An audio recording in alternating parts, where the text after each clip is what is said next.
Graça e paz, queridos, amém?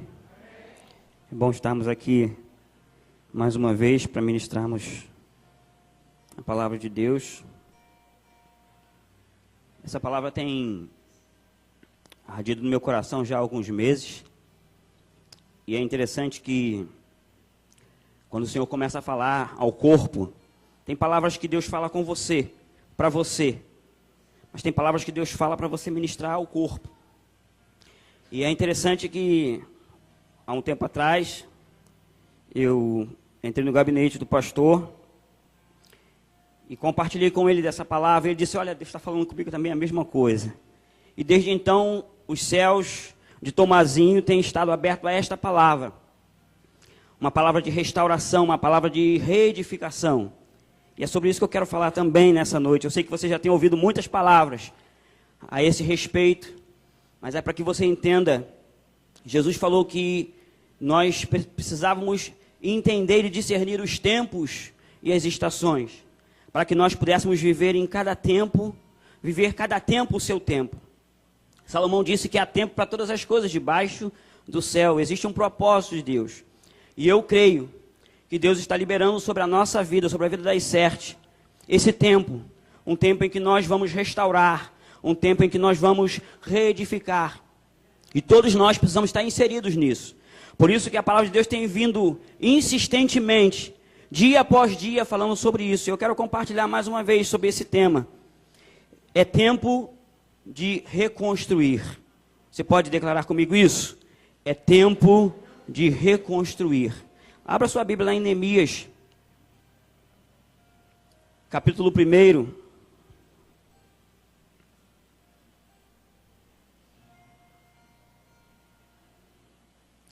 Amém?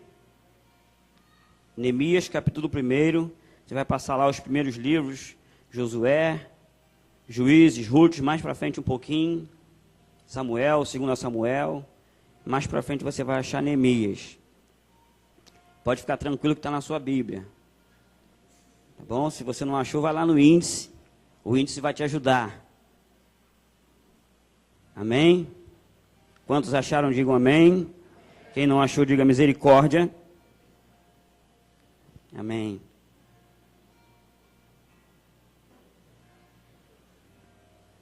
Palavra de Neemias, filho de Acalias.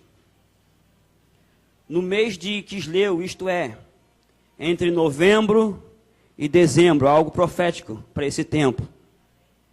No 20º ano do reinado de Artaxerxes, quando me encontrava na capital do Império Persa, Suzã, Anani ou Anani, um dos meus irmãos, veio de Judá com alguns homens. Indaguei-lhes pelos judeus que haviam voltado e os que sobreviveram ao cativeiro. E a respeito de Jerusalém, eles me informaram. Aqueles que sobreviveram ao cativeiro e estão vivendo lá na província passam por grande tribulação, privação e humilhação. Tendo ouvido este relato, assentei-me e chorei amargamente.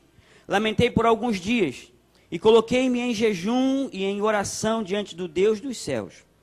E desabafei: ó Yahvé, Deus dos céus, Deus grande e terrível, que cumpres a tua palavra, a tua aliança, e usas de misericórdia para com aqueles que te amam e obedecem aos teus mandamentos. Que os teus ouvidos estejam atentos e os teus olhos contemplem as palavras desta oração, que o teu servo está apresentando diante de ti, dia e noite, em favor dos teus servos, o povo de Israel. Sim, confesso os pecados que nós, os israelitas em geral, temos cometido contra a tua pessoa. De fato, eu e o meu povo temos errado sobremaneira.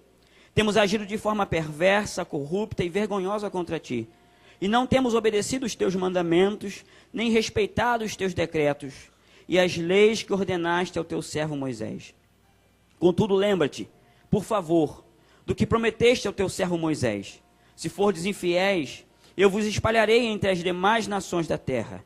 Mas se voltardes para mim e obedecerdes os meus mandamentos e os praticardes com amor, ainda que os vossos exilados estejam dispersos pelos lugares mais longínquos debaixo do céu, de lá os reunirei e os congregarei no lugar que escolhi para fazer habitar o meu nome. Ora, estes precisamente são os teus servos e o teu povo amado, que resgataste com teu grande poder e com teu braço forte. Ah, Yahvé, eu te rogo, deixa teu ouvido alcançar o clamor deste teu humilde servo. Atende à oração dos teus servos, cujo prazer está em amar com respeito o teu nome. Faz com que o teu servo encontre compaixão nos olhos do homem a quem levarei meu pleito. Nessa época, eu era copeiro, degustador de confiança do rei. Eu quero que você entenda, comece a entender nessa noite que eu já tenho falado algumas vezes sobre decretos de Deus. Existem decretos de Deus que precisam ser cumpridos na minha e na tua vida. Quantos acreditam nisso? Digam amém. Deus estabeleceu os seus decretos. E eu já falei aqui algumas vezes que quando Deus libera um decreto, esse decreto ele precisa ser cumprido. Se você for lá no livro de Esdras, no capítulo 1, você vai ver que Deus usa um homem chamado Ciro, um rei chamado Ciro, um homem que não conhece a Deus, um homem que nunca ouviu a voz de Deus, um homem que não tinha intimidade com Deus, mas que Deus o chama de meu servo. Você precisa entender que quando Deus quer fazer alguma coisa, Ele usa quem Ele quiser. Deus usou uma mula para falar com Balaão, porque Balaão não ouvia o profeta. E Deus usa uma mula. Então Deus vai usar circunstâncias, Deus vai usar pessoas, Deus vai usar situações para estabelecer o seu decreto na nossa vida. Quantos acreditam nisso? Digam amém mais uma vez. E a Bíblia diz que Deus chama Ciro e dá uma ordem para Ciro. E Ciro então começa a redigir um decreto na terra, porque esse decreto já foi redigido no céu. Deus já havia liberado um decreto no céu de restauração do povo de Israel, da reconstrução de Jerusalém. 70 anos se passaram e o profeta Jeremias, ele entende isso, ele libera uma palavra para o povo: olha, vocês vão para o cativeiro, vocês vão ficar 70 anos no cativeiro, mas depois Deus vai retornar vocês para a nação de Israel. Deus vai recolher novamente vocês para a nação de Israel, quando vocês estiverem quebrantados, quando vocês estiverem humilhados, quando vocês já tiverem experimentado a mão do Senhor. Deus vai retornar com vocês, e vocês vão começar a reconstruir as cidades. Vocês conhecem a história, Zorobabel, Babilônia, melhor dizendo, Nabucodonosor, né, ele entrou em Jerusalém e ele levou todo mundo para Babilônia. E Babilônia significa confusão. Ou seja, Nabucodonosor levou todo mundo para uma confusão. A nação de Israel, o povo escolhido, o povo santo, o povo que era livre, o povo que tinha o Senhor como rei, como governador. Agora eles estão num momento de confusão. Passaram 70 anos vivendo em confusão. Passaram 70 anos vivendo no mais profundo caos, onde eles não sabiam o que fazer e como fazer. Eles clamavam e Deus não os ouvia, porque eles estavam encerrados em rebeldia, eles estavam envolvidos no pecado. Então Deus leva eles para a Babilônia, coloca eles num momento de confusão, e passa-se 70 anos, depois da palavra profética de Jeremias, que eles haveriam de estar 70 anos no cativeiro. Então Deus começa a liberar um decreto, e Ciro assina esse decreto na terra. Mas o decreto primeiro é estabelecido no céu, para depois acontecer na terra. As coisas da terra começam a se alinhar com o céu. E é preciso que a gente entenda isso. É preciso que a gente entenda um tempo profético, que é o tempo profético que quando a terra começa a se alinhar com o céu. Não é o céu que se alinha com a terra, é a terra que se alinha com o céu. Quantos entendem isso nessa noite? Digam amém. A terra precisa começar a se alinhar com o céu, porque Deus tem a sua vontade. E a Bíblia diz lá em Jeremias que quando o Senhor libera uma palavra para o povo, lá em Jeremias 29, eu é que sei o que eu tenho de plano para vocês. Eu é que sei o que eu desejo fazer com vocês. Eu tenho um decreto, é como se Deus estivesse dizendo isso. Eu tenho um decreto na vida de vocês. Mas vocês precisam se alinhar com os meus decretos. A terra precisa se alinhar com o céu, para que o decreto do céu seja estabelecido na terra. E aí chegou o tempo do Ciro. 70 anos passa, e aí a terra começa a se alinhar com o céu. A nação de Israel começa a se alinhar com o propósito de Deus. E aí Deus chama Ciro e libera um decreto. Está lá no livro de Esdras, do capítulo 1, você pode ler depois. E o rei Ciro começa a redigir um decreto. Ele diz: olha, está estabelecido em todas as terras do meu domínio, etc. e tal, que a nação de Israel volte para a sua terra. e reconstrua a casa do seu Deus, e adore ao seu Deus. E aí ele faz esse decreto e ele manda Esdras, Neemias e uma turma voltar para Jerusalém, para um tempo de reedificação, para um tempo de reconstrução. E eu creio, queridos, que esse é um tempo que nós estamos vivendo.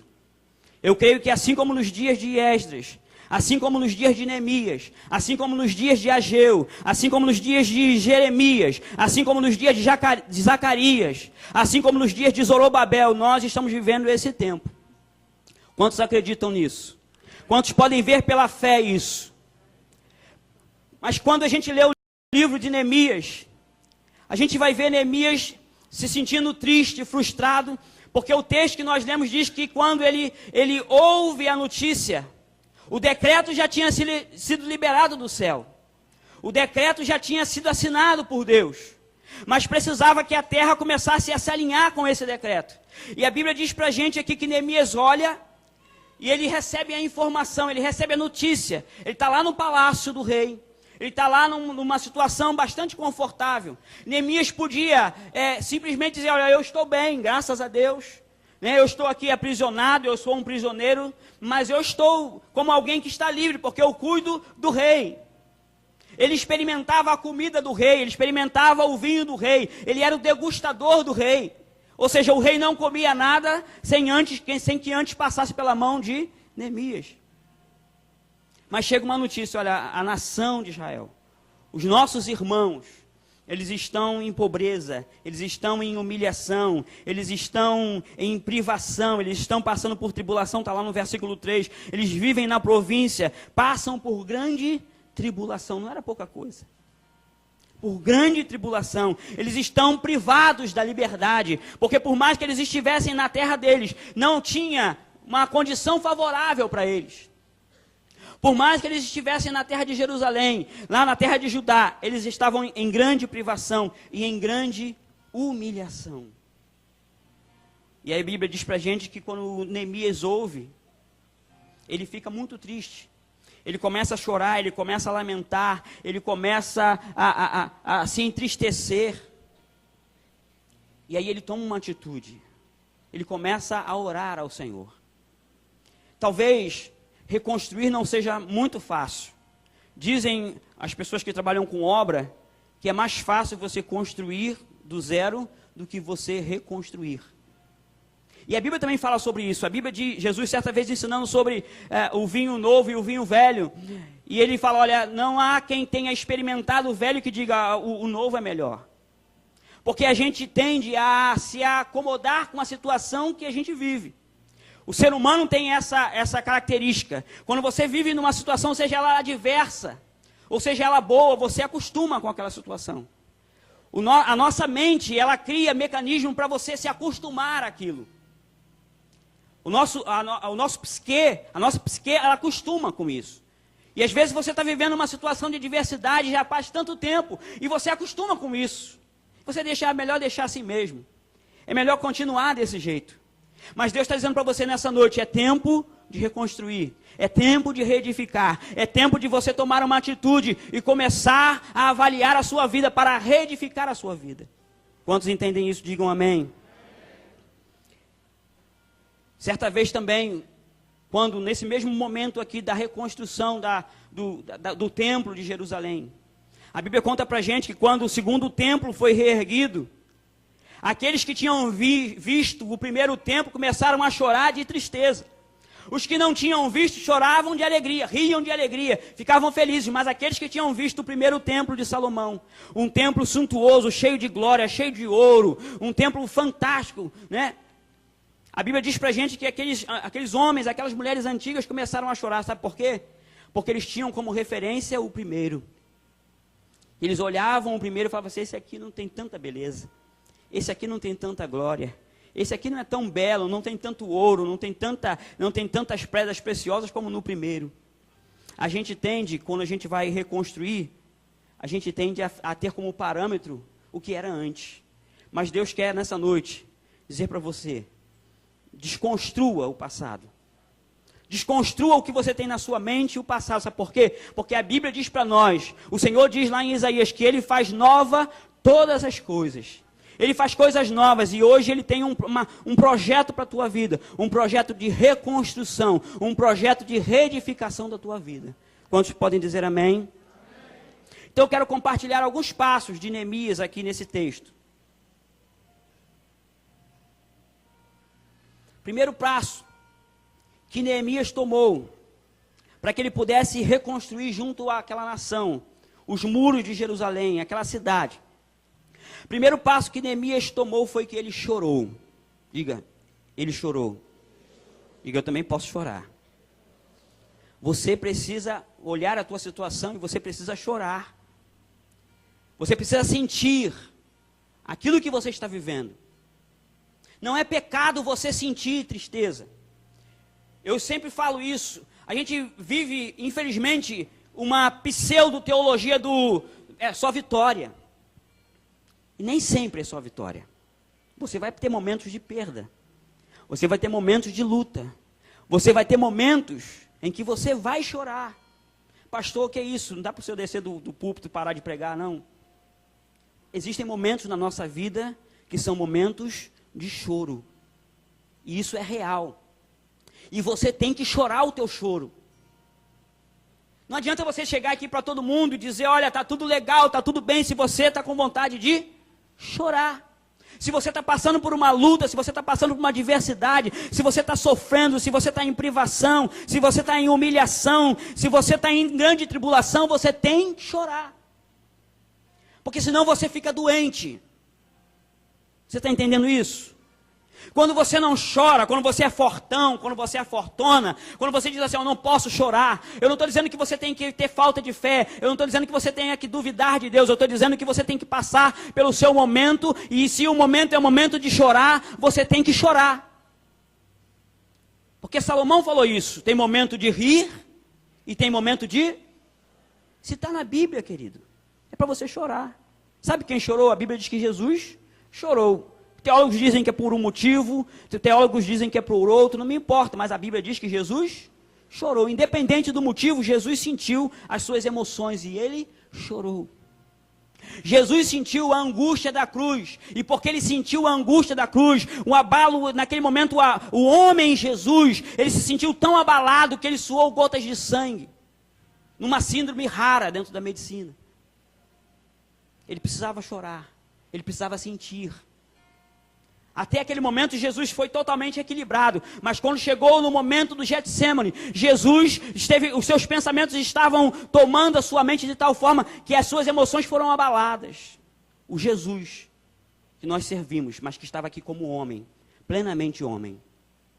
Então a primeira coisa que Neemias fez nesse momento aqui, quando ele recebe essa notícia de humilhação, de privação e de angústia, ele chorou. Você precisa chorar. Diga para o irmão que está ao seu lado, pode chorar, irmão. Se você tiver que chorar, chore. Eu não estou dizendo que você tenha que sair chorando para todo mundo, reclamando com todo mundo, não é isso não. Mas lá no seu quartinho, lá no seu secreto com o Senhor, chore. Com o seu discipulador, chore. Sabe, com os seus discípulos, chore. Mas pastor, eu não posso mostrar fraqueza para os discípulos. Jesus chorou com os discípulos. Jesus levou os discípulos para o Getsêmani. Ele falou assim, a minha alma está angustiada até a morte. Ficai aqui e orai comigo. Aí os discípulos deprimidos, angustiados, eles dormiram de tristeza. Lucas, que era médico, vai dizer, os discípulos dormiram de tristeza. Tem gente que critica, Pedro dormiu, João dormiu, Tiago dormiu. É claro que eles dormiram. Eles estavam deprimidos, não estavam deprimidos, estavam em estado depressivo. E por conta daquela angústia que os discípulos estavam vendo o seu mestre passar, eles não resistiram e eles dormiram de tristeza. Lucas fala isso, se você quiser depois você pode ler. Lucas fala, os discípulos dormiram de tristeza. Porque Lucas tinha um conhecimento médico, então ele entendia isso. Então se Jesus não escondeu isso, Jesus homem fez questão de mostrar a sua humanidade, por que você tem que ser fortão? Por que você tem que ser o super-homem, a super-mulher? Existem momentos de chorar. E dos momentos que você tem que chorar, é para você chorar mesmo. É para você encher o teu travesseiro de lágrimas. Davi falou isso, Senhor, eu não aguento mais encher meu travesseiro de lágrimas. Eu não aguento mais chorar. Teve um momento na vida de Davi, quando ele vai guerrear e ele deixa até a cidade de Ziclag desprotegida. Quando ele volta, está tudo queimado a fogo. A Bíblia diz que Davi com os seus homens choraram até não aguentar mais. Então chorar, Deus fez você para chorar, sabia disso? Por que a gente chora? Porque Deus fez você assim, para você extravasar a sua emoção. Já viu quando você chora, que você se sente leve? Ou só eu que sou chorão e sinto isso? Quando você chora, você é um mecanismo que Deus te deu, que Deus fez você, para que você aliviasse a tua tensão. E não há pecado nenhum em chorar. A Bíblia diz que Neemias chorou. Ele se assentou e chorou. Tendo ouvido o relato, assentei-me e chorei amargamente. Não foi aquele chorinho de uma gotinha de lágrima, não. Ele chorou muito. Quando a gente fala que chorou amargamente, é porque ele chorou muito. Sabe aquela coisa de encher o copo de água, de choro? É assim que Neemias chorou. Então não há pecado, queridos. A gente precisa entender isso. Não há pecado nenhum em você chorar. O que você não pode deixar de ter a fé em Deus. Mas você precisa chorar o teu choro. Porque Deus fez você para isso. Para você sentir as suas emoções. Então se você estiver triste, chore. A Bíblia diz que Neemias chorou. Ele lamentou. Nesse momento em que ele chora e que ele lamenta, ele também começa a se quebrantar diante do Senhor. Neemias começa a sentir a sua fragilidade. Neemias começa a sentir o peso do pecado de toda uma nação. Ele, talvez, eu penso que ele não tivesse, pessoalmente, cometido nenhum pecado. Não, talvez eu penso que talvez Neemias não tivesse ele se afastado de Deus. Mas toda uma nação se afastou de Deus e ele fazia parte dessa nação. Então ele sente o pecado da nação e por causa desse pecado da nação, ele começa a se quebrantar, ele começa a jejuar, ele começa a chorar, ele começa a se lamentar, não no sentido de blasfêmia, mas no sentido de falar assim, olha, nós estamos em vergonha, nós estamos em tribulação, nós estamos, Senhor, em privação, tem misericórdia de nós. Esse é o lamento de Neemias. Não uma murmuração, mas um lamento pela situação que eles estão vivendo. Então a primeira situação que a gente vê aqui Neemias enfrentando é que ele começa a chorar. E o choro, ele gera quebrantamento. Quando você chora a sua dor, quando você chora o seu arrependimento, você está se quebrantando diante do Senhor. Quantos entendem isso nessa noite? O choro fala de quebrantamento. O choro fala de arrependimento. O choro fala de alguém que se achega diante do Senhor e diz, o que eu estou fazendo, o que nós estamos fazendo, o que nós estamos vivendo, é fruto, é consequência daquilo que nós plantamos no passado. Mas tem misericórdia de nós, Senhor. É um quebrantamento que é gerado. E a Bíblia diz para a gente que o choro, ele pode durar uma noite. Mas a alegria vem pela manhã. Existe um tempo de você chorar. Mas a Bíblia diz para a gente que não foi só isso que Neemias fez. Depois que Neemias chorou, ele tomou uma segunda atitude. E a segunda atitude que Neemias toma é de levantar-se. Diga, eu preciso me levantar dessa situação. Neemias chorou, tudo que ele tinha que chorar, ele chorou amargamente. Mas a Bíblia diz para a gente que depois que ele chorou, depois que ele desabafou, ele se levantou. Ele se colocou de pé, ele tomou uma atitude de se levantar, e ele começou a pensar a respeito do projeto que ele tinha para reerguer toda uma nação. Depois que você chorar, não fique parado chorando o tempo todo, porque o choro é um tempo que Deus permite na tua vida, que Deus permite na minha vida, que Deus permite na nossa vida, para que nós sejamos adestrados e alinhados com o propósito, com os decretos do céu. Mas esse choro precisa passar. Esse choro não pode ser eterno. Esse choro não pode perdurar muito tempo. Você precisa tomar uma atitude. Porque existem muitas pessoas que olham como Neemias olhou. Está tudo destruído. A minha vida está destruída, a minha vida está um caos. E aí elas ficam chorando. Passam anos chorando. 10 anos, 20 anos, 30 anos, 50 anos, 100 anos. E morrem chorando e não fazem nada para mudar isso. Mas a Bíblia diz para a gente, a Bíblia mostra para a gente, que depois que Neemias chorou, depois que Neemias lamentou, depois que Neemias suplicou o favor do Senhor, a Bíblia diz que ele se levantou. ele se levantou. Então você precisa se levantar com o espírito de ousadia. Diga, eu preciso me levantar com o espírito de ousadia. O que Neemias tinha pela frente era um desafio muito grande. Pensa, você voltar e mobilizar toda uma nação para a reconstrução dos muros, reconstrução das portas, reconstrução de toda uma nação.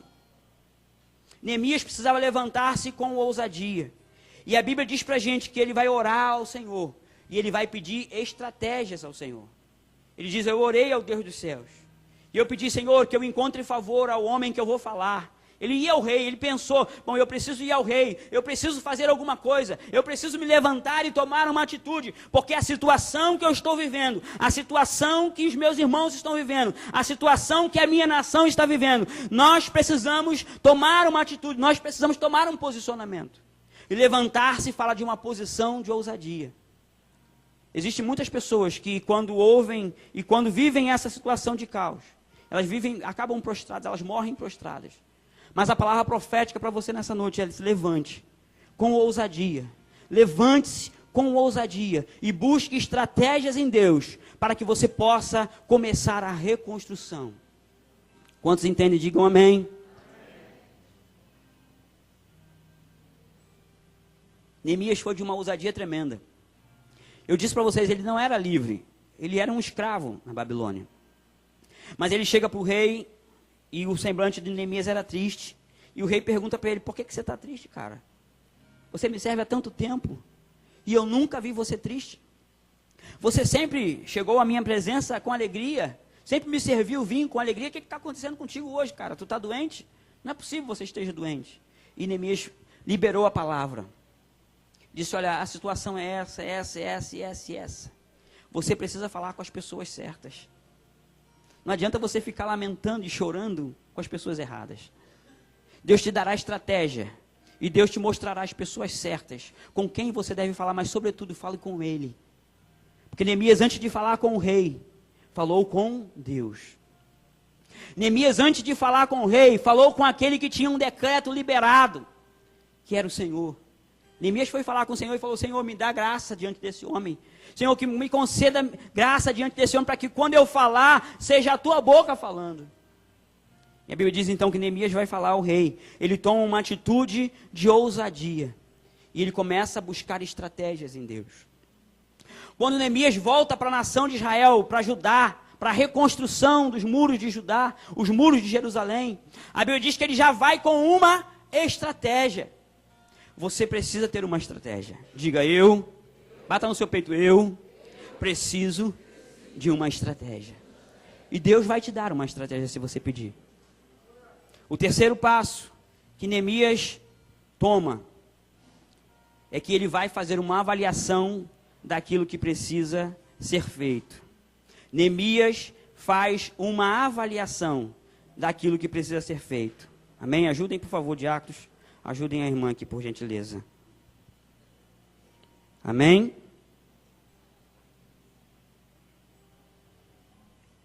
Olhem para cá. Os irmãos já estão cuidando da irmã. Neemias fez uma avaliação. Você precisa ter uma avaliação. Você precisa fazer uma avaliação real da situação que você está vivendo. Porque só você e Deus sabe o que você está vivendo. Amém? Olhem para cá, por favor. Deixa as irmãs, vão cuidar ali da irmã. O Senhor está cuidando dela. Ouçam a voz profética.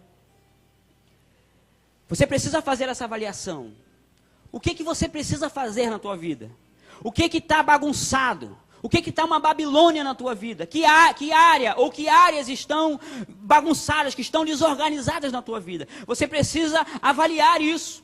A Bíblia diz que quando Neemias volta, eu não vou ler os textos para a gente ganhar tempo, porque a hora não espera. A Bíblia diz que quando Neemias volta, quando ele chega na cidade, ele não fala nada com ninguém. Tem gente que coloca tudo no jornal. Tem gente que coloca tudo no Facebook. Eu não sei que coisa é essa. Tudo que está vivendo, coloca no Facebook. Ah, eu estou sentindo triste, eu estou sentindo irritado, eu estou sentindo isso, eu estou sentindo aquilo. Ah, isso, aquilo outro. E ela vai colocando tudo no Facebook. Ok, não tem nada contra o Facebook, amém, irmãos? Eu também tenho Facebook. Mas você não pode ficar colocando tudo no Facebook. Tem coisas que é você e Deus. É você e Deus. Então para de ficar falando com todo mundo, com a vizinha da esquerda, com a vizinha da direita, com a vizinha de trás, com a vizinha da frente. Para com isso. Fale com Deus. E a Bíblia diz que Neemias, quando ele volta para ajudar, ele vai avaliar o que ele precisa fazer. Então avalie. Comece a sondar a tua vida, comece a caminhar pela tua vida. As áreas da tua vida que precisam ser reconstruídas. Eu não sei quais são as áreas da tua vida, mas eu sei que existe uma palavra profética para essa noite. Eu sei que existe um tempo profético para Icerte. Eu sei que existe um tempo que a gente está vivendo. E que Deus tem liberado uma palavra profética para nós. E você precisa ter ouvidos espirituais para entender isso. Você precisa ter olhos espirituais para ver isso. E você precisa ter a boca profética para liberar essa palavra profética também sobre a tua vida, sobre a tua casa. Para que as coisas comecem a tomar lugar. Mas você precisa entrar nas áreas da sua vida. Fazer uma autoavaliação e perceber o que precisa ser reconstruído. Quais são as áreas da sua vida que precisam ser reconstruídas. Porque existe um decreto, eu vou repetir isso. Existe um decreto de reconstrução da tua vida. Deus tem liberado um decreto de reconstrução para você. Mas você precisa avaliar. A terra precisa se alinhar. Você precisa se alinhar com o propósito de Deus. E é a avaliação quem faz é você. Deus vai te ajudar, o Espírito Santo vai te ajudar e vai te mostrar áreas da tua vida. As áreas que precisam ser reconstruídas. As áreas que precisam ser reparadas. Mas é você que faz essa avaliação. Não peça ao seu discipulador para fazer essa avaliação. Não peça ao seu pastor para fazer essa avaliação para você. Essa avaliação é você que tem que fazer. Neemias não deu a autorização para alguém, não delegou a autorização para alguém fazer. Ele mesmo foi lá. Ele tinha o chamado. E ele mesmo foi lá e ele começou a avaliar. A Bíblia diz para a gente que ele subiu por uma porta, saiu pela outra, entrou pela porta do monturo, foi na porta do vale. Depois você lê o texto. É um texto muito interessante, muito rico para nós. A Bíblia diz que ele entra e sai. Chega num momento que nem o estado de caos era tão grande, o estado de ruína era tão grande que nem o animal conseguia passar. Ele tem que largar o animal e passar a pé. E ele entra, e ele sai, ele verifica, e ele vai de noite, sem ninguém saber. E a Bíblia diz para a gente, o texto mostra para a gente, que ele não falou nada com ninguém. Porque existem coisas que é você e Deus. É você e Deus. Você tem que fazer avaliações. Você tem que ver quais são as áreas, você tem que ser realista. Essa área precisa reconstruir. Essa área aqui precisa de uma mudança. Essa área aqui precisa que eu reconstrua os muros. É você que tem que avaliar. O Espírito Santo vai iluminar o teu entendimento. O Espírito Santo vai te dar direção. O Espírito Santo vai estar com você em todo o tempo. Mas você precisa ser sincero com você mesmo. Não dá mais para você viver dizendo, está tudo bem. Está tudo legal comigo. Está tudo certo. Quando na verdade existem áreas na tua vida que precisam ser reconstruídas. Existem situações, existem problemas, existem coisas na tua vida que precisam ser modificadas. Existem ruínas que precisam ser tiradas, para que Deus possa te ajudar, para que Ele possa começar a te ajudar a fazer coisas novas na tua vida. Quantos entendem, digam amém. A quarta atitude de Neemias é que depois que ele chorou, depois que ele se levantou com uma atitude ousada, depois que ele entrou na cidade, ele retornou para a cidade, e ele começou a fazer uma avaliação real, sincera, daquilo que precisava ser feito, e ele tinha que fazer, não adiantava, ele não podia reconstruir sobre as ruínas, ele tinha que tirar as portas que estavam queimadas, ele tinha que fazer os reparos necessários, e isso é doído, fazer reparos é doído, reconstruir é incômodo.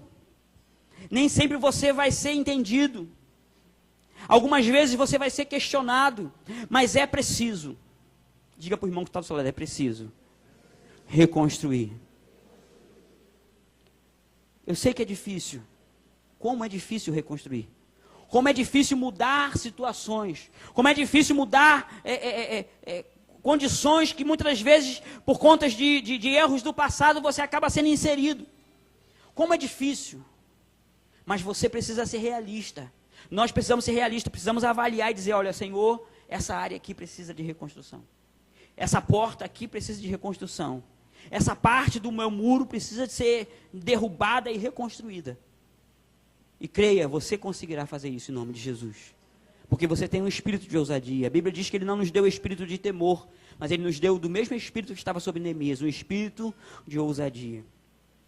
Mas a quarta situação que Neemias enfrentou para a reconstrução foram os espíritos opositores. Diga, espíritos opositores.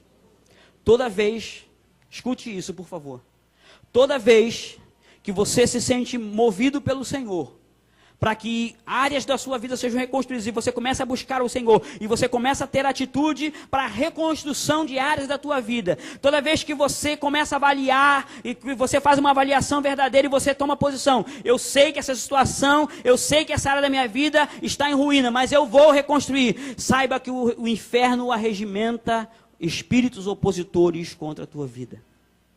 Pastor, estava tão bom até agora, o senhor falou que eu ia conseguir, que eu ia vencer, mas vai haver resistência. A Bíblia diz que quando Neemias avalia, e depois que ele avalia, ele chama o povo, e aí ele conta para os príncipes, vamos lá, vamos reerguer, vamos reconstruir, vamos levantar, nós vamos juntos. A Bíblia diz que espíritos opositores, mas pastor, o que é isso? O que são espíritos opositores? Muitas das vezes, o inimigo vai usar pessoas para se levantar contra a sua vida, para causar oposição. Muitas das vezes o inimigo vai levantar espíritos opositores contra a igreja, como o corpo de Cristo, para que a gente não avance, para que a gente não conquiste. Muitas das vezes o inimigo vai levantar espíritos opositores contra a tua casa, contra a tua família. Abra sua Bíblia, lá no capítulo 2 de Neemias, versículo 19.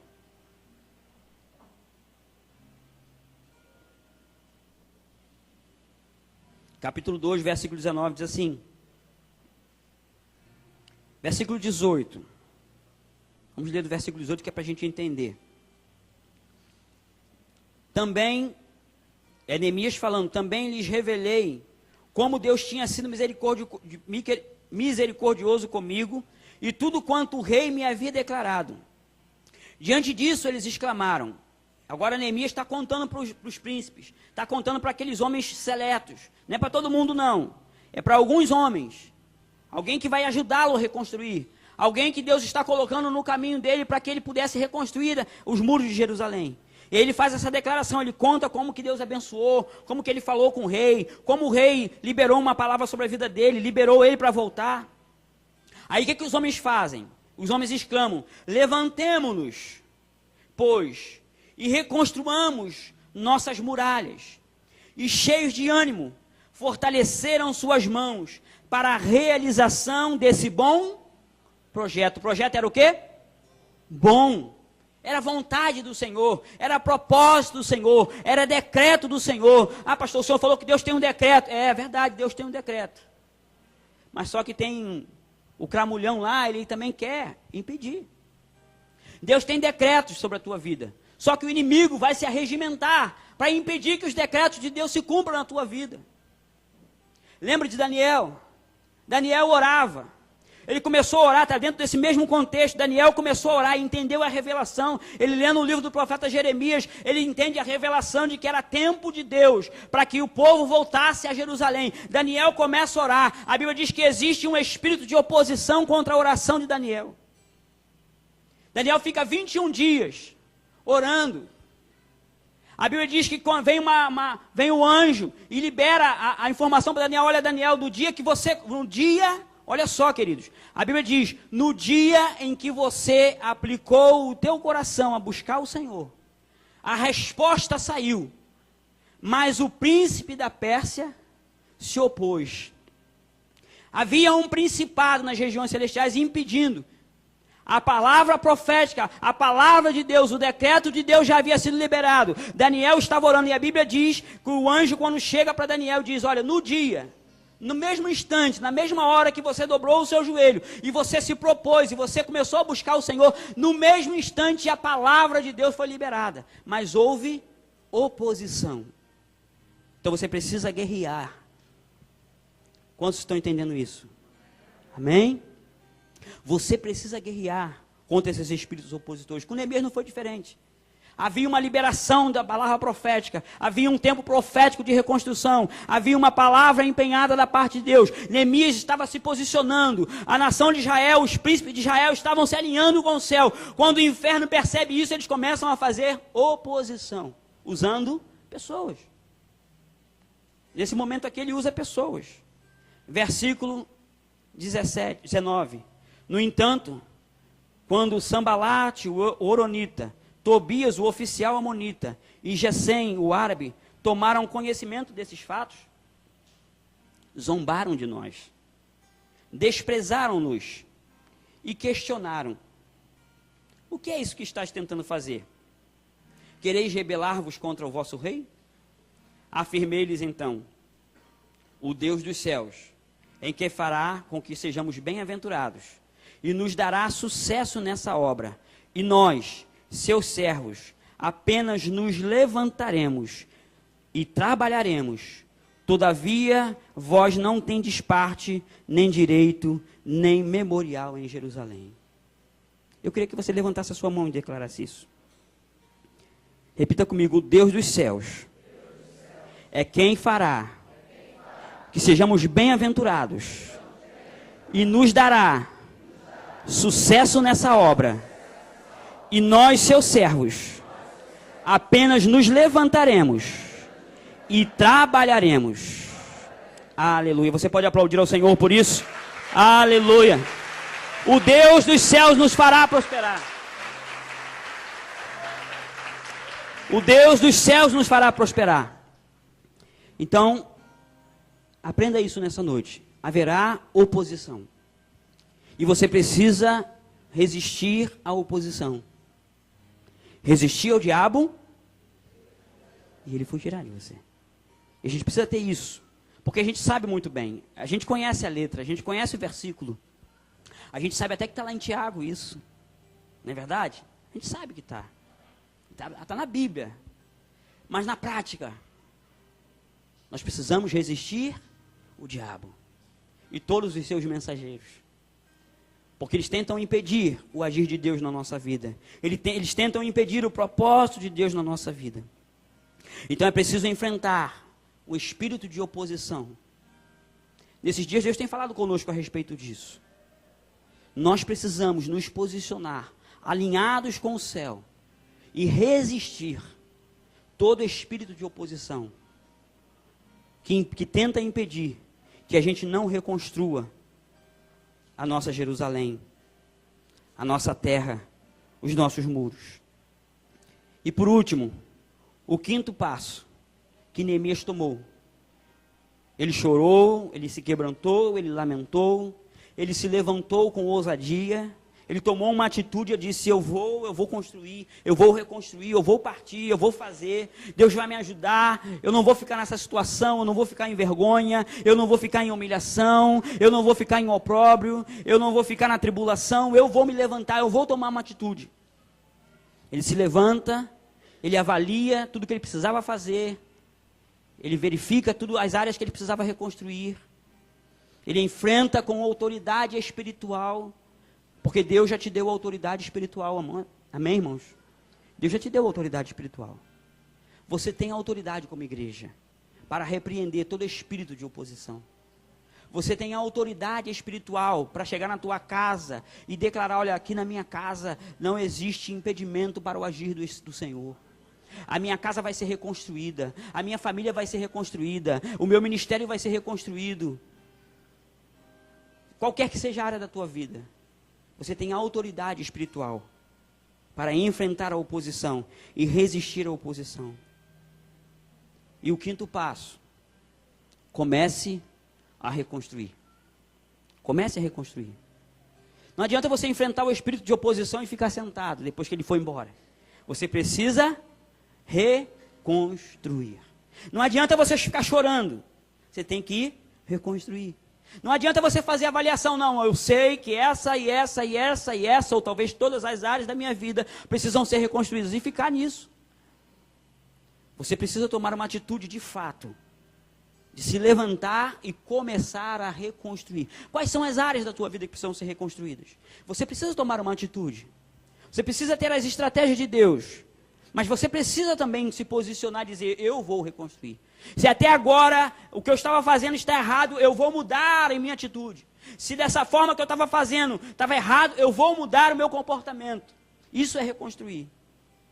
Comece a reconstruir. E talvez você possa perguntar assim, pastor, todas as áreas da minha vida estão um caos. Está exatamente como Jerusalém. Tudo destruído. Talvez você olhe para a sua vida hoje, e você olhe de um lado para o outro, como Neemias olhou, e você veja que está tudo destruído. Não tem nada, pastor, não tem nada de pé. Como é que eu vou começar?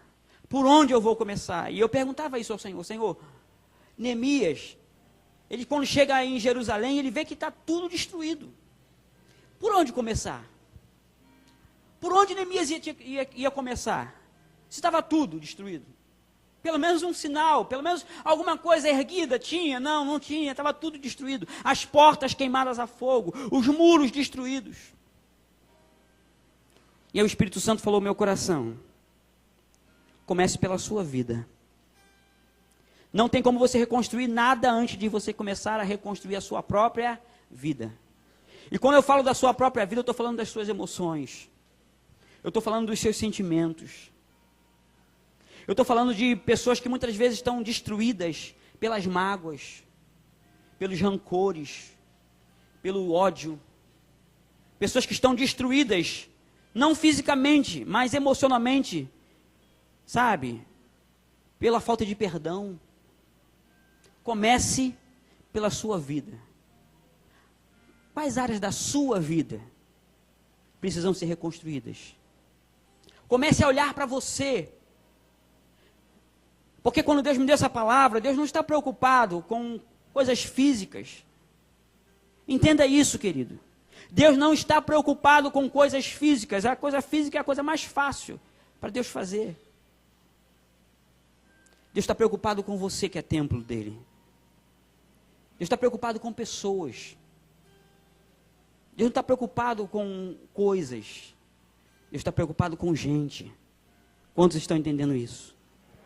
Deus olha para você e diz, você precisa ser reconstruído.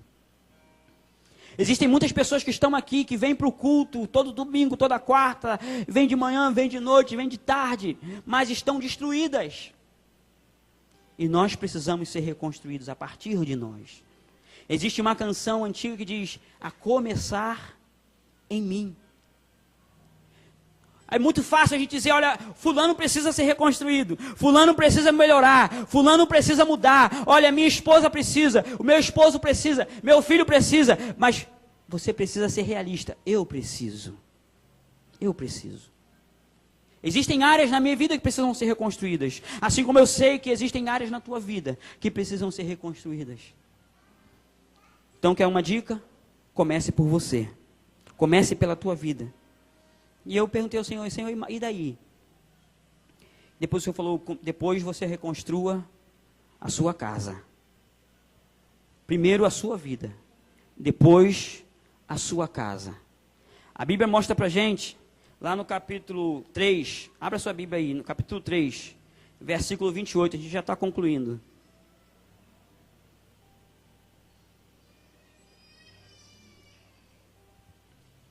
Versículo 28. Está dentro desse contexto de reconstrução. Versículo 28 do capítulo 3 diz assim, para cima do portão dos cavalos, os sacerdotes se dedicaram também aos trabalhos de reconstrução. Cada um em frente à sua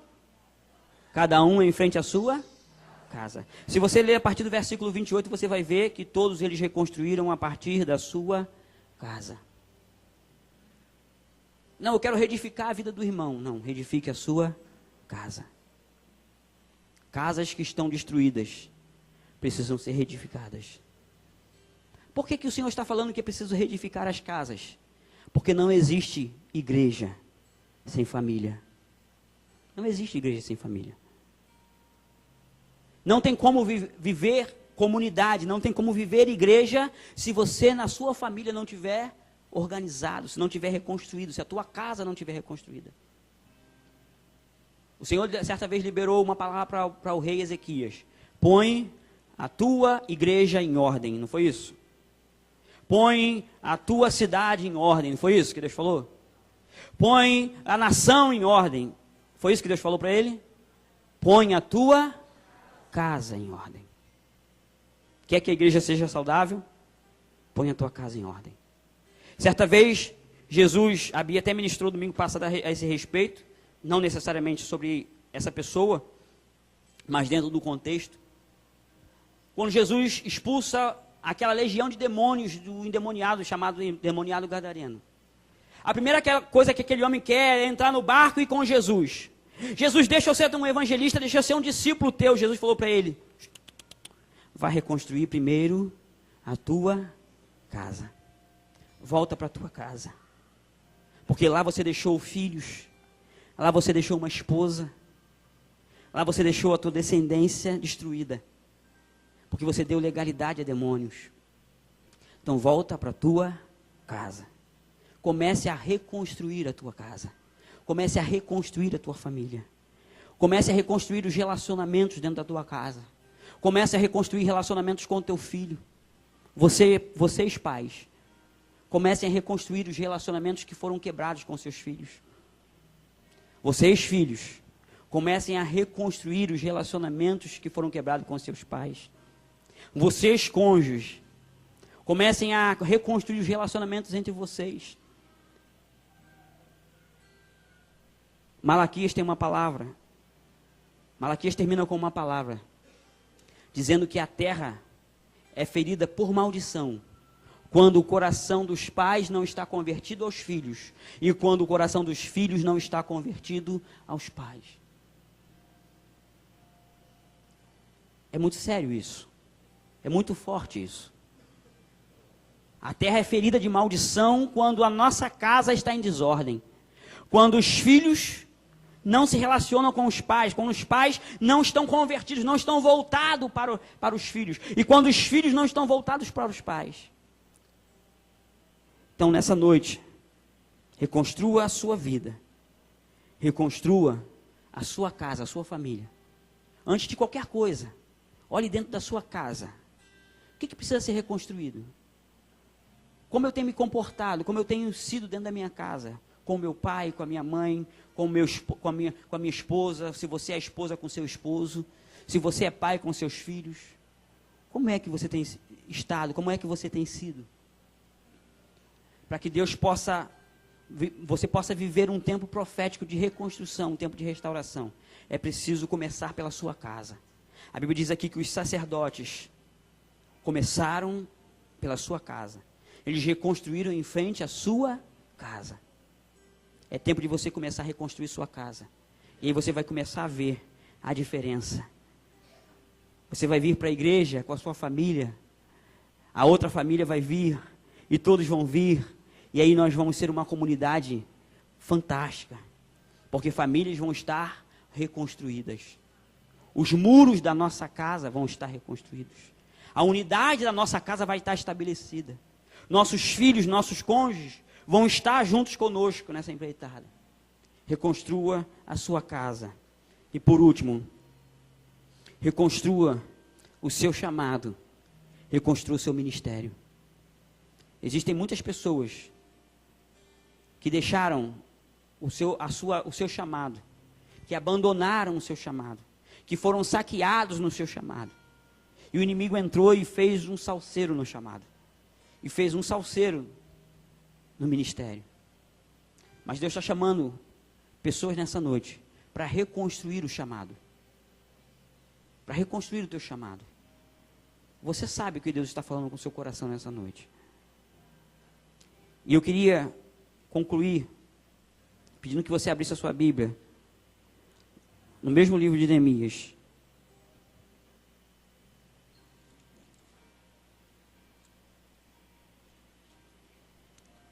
Versículo 27 do capítulo 12. Ministério de Louvor já pode se posicionar, por favor, aqui.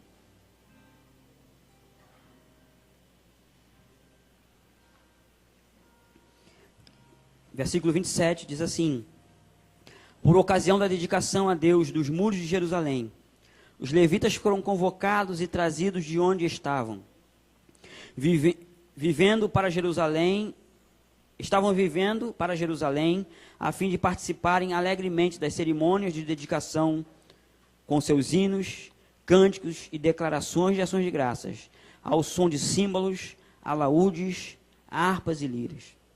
Os cantores foram trazidos tanto dos arredores de Jerusalém, quanto dos povoados dos netofatitas, como também de Bet-Gilgal e dos campos de Geba e Asmavete, porquanto os cantores haviam construído para si aldeias nas vizinhanças de Jerusalém.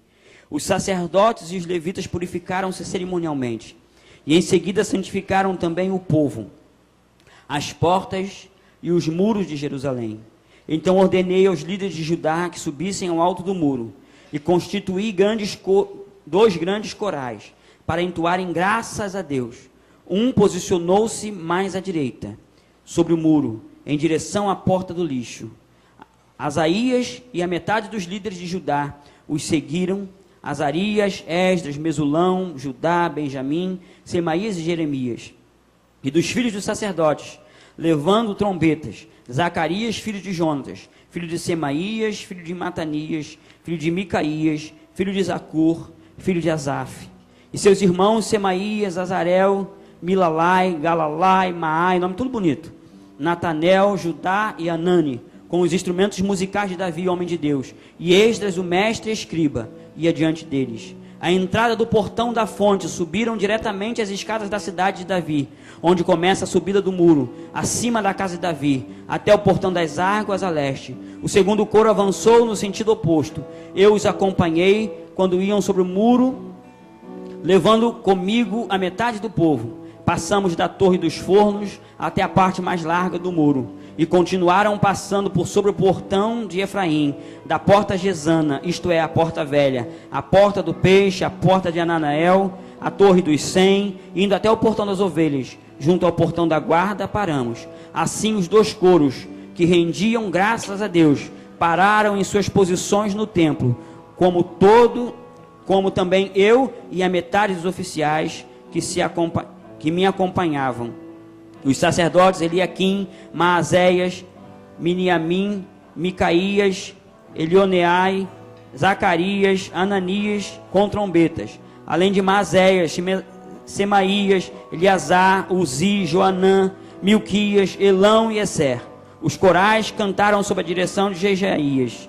E naquele dia, felizes como estavam, ofereceram grandes sacrifícios, pois Deus os enchera de júbilo e gratidão. As mulheres e as crianças também estavam contentes, e os sons da satisfação e do louvor de Jerusalém podiam ser ouvidos desde muito longe. 52 dias foram os dias de reconstrução. 52 dias e o povo se empenhou a reconstruir. E esse é o final da história de Neemias. Um início que eu comecei dizendo para você que foi com choro e com lamento. Mas o final foi um final de celebração. Foi um final de adoração. Ele levanta com dois grandes coros, dois grandes corais. E de um lado e de outro, ele coloca um exército de adoradores para glorificar ao Senhor e para exaltar ao Senhor e para dizer que o Senhor é bom e que a sua misericórdia dura para sempre, como era o mandado de Davi. E eles começaram a profetizar sobre os muros de Jerusalém. Agora os muros não estão mais destruídos, agora as portas não estão mais queimadas, as portas estão colocadas no seu lugar, os muros estão erguidos, cada um ergueu no seu próprio lugar. Os sacerdotes começaram a erguer os muros na sua própria casa, na sua própria família, na sua própria localidade. Toda a nação se pôs a esse projeto, toda a nação se pôs a reconstruir. E aí o final é esse que nós lemos. Todos estavam felizes, a igreja estava feliz, a nação estava feliz, E eles começaram a consagrar os muros ao Senhor, os muros da unidade, os muros da comunhão, os muros da alegria, os muros da felicidade, os muros da prosperidade. Eu quero que você se levante nessa noite como um profeta da sua geração. Eu quero que você se levante nessa noite e comece a guerrear. Eu quero que você comece a declarar ao Senhor: Senhor, eu vou enfrentar o espírito de oposição. Eu vou enfrentar toda oposição que se levanta contra a minha vida. Eu vou se levantar contra todo espírito de oposição que se levanta contra a minha casa, que se levanta contra o meu ministério, que se levanta contra a igreja que eu estou plantado. Todo espírito de oposição que se levanta contra as sete, para que as sete não avance no lugar que eu estou plantado, eu me levanto com autoridade espiritual. O exército do Senhor já está